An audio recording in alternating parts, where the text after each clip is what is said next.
realization that there was no headway for them. Twice, the matter had come up since NYSC entered appearance, but both the judge and the plaintiff's lawyers were nowhere to be found. One now begins to wonder why Mr. Peter Mbah has chosen to run away from a matter he instituted.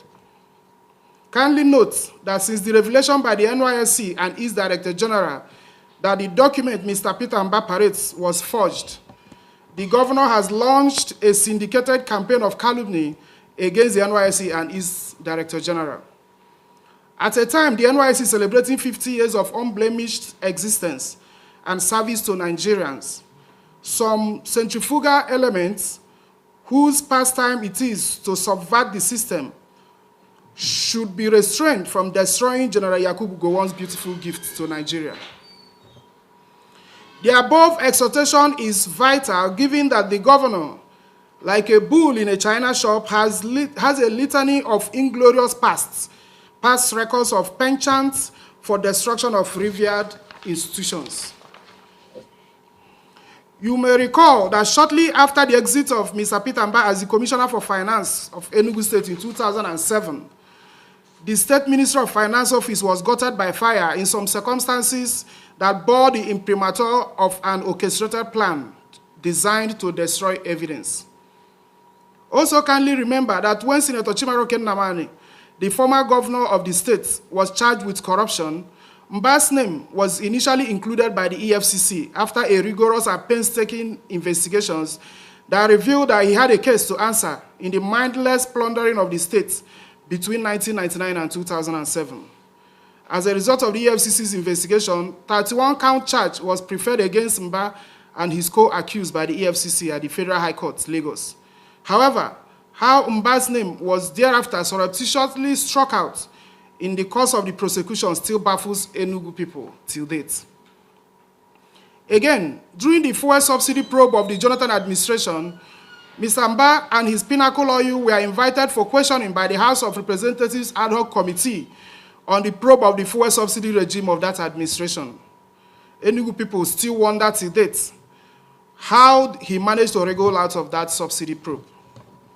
Currently, Mr. Mbah is back in his elements, trying to destroy both the judiciary and the NYSC in a desperate bid to foist himself on the Enugu people who rejected him at the poll on 18th March 2023. In taking you back memory lane, you may recall that Mbah's NYSC saga blew open after the NYSC's response to a Freedom of Information inquiry by a law firm seeking confirmation on the validity of the discharge certificate Mr. Mbah submitted to the INEC for 2023 election. When the NYSC responded and repudiated the certificate, a non-governmental organization brought a direct criminal complaint of forgery of NYSC certificate against Mbah at the Zone 6 Magistrate Court in Abuja. The court thereafter ordered the AIG Zone 7 to carry out investigation on the authenticity of the said NYSC certificate. The AIG, on his part, wrote to the NYSC to confirm the authenticity of the disputed NYSC certificate.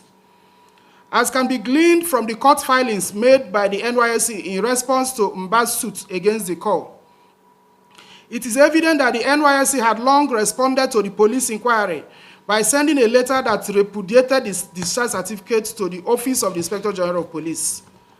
While the police, therefore, have chosen not to respond to the order of the Use Magistrate Court, still bears the hallmark of Mbah's pattern of compromising every conceivable institution.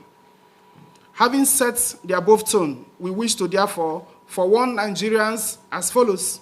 The implication of allowing Peter Mbah to destroy the NYSC in the manner he had in the past destroyed other institutions of government is that going forward, issuing authorities in Nigeria will no longer be the authorities saddled with the responsibility of confirming the authenticity of certificates issued by them. For the straight understanding of Nigerians, the import of the dangerous game Peter Mbah is playing with his NYSC discharge certificate saga is that in the unlikely event that he succeeds in getting the court to validate his non-existent NYSC discharge certificate, all that is required of anyone who goes to a business center to forge a certificate of an institution is to go to court to get an order validating that certificate. And that way, the certificate would be accepted as being authentic, irrespective of such certificate having not been issued by the appropriate issuing authority. We therefore urge Nigerians not to stand by and allow one desperate fellow destroy the integrity of a national asset that has served Nigerians well since 1973. NYSC needs our collective protection from desperate power scavengers who have over time acquired notoriety for the destruction of anything that stands in the way of their inordinate ambition. Thank you, and may God bless you. What exactly we are saying, we are urging Nigerians to do is to stand up in defense of NYSC. NYSC is the issuing authority for the site certificates of core members. It is not Nigerian Security Printing and Minting Company. It is not any business center. What Peter Mbah is